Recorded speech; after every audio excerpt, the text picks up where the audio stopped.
আশা করি সবাই ভালো আছেন। এই সেই গাছ, যে গাছের ফল মানুষ খেলে পাগল হয়ে যায়। ফল দেখানোর চেষ্টা করতেছি। দেখেন সেই ফল, এই ফল খাইলে মানুষ, এই ফল খাইলে মানুষ আসলে পাগল হয়ে যায়।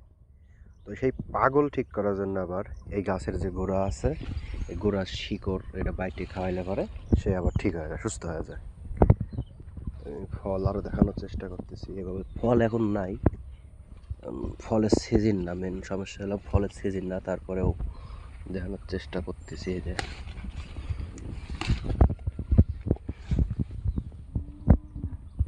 আর এই যে ফুল ফোটে, এই যে ফুলগুলো মরে গেছে, তো এভাবে দেখানো যাচ্ছে না। তো চলেন একটা আমরা ফল ফাটাই দেখি, ফলের মধ্যে বীজগুলো আসলে কেমন, দেখানোর চেষ্টা করতেছি।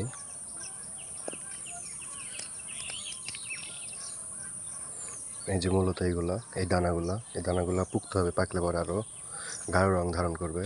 তো এই বীজগুলো যখন কেউ খাবে, তো খাওয়ার কিছুক্ষণের মধ্যে সে আসলে মেন্টালি পাগল হয়ে যায়।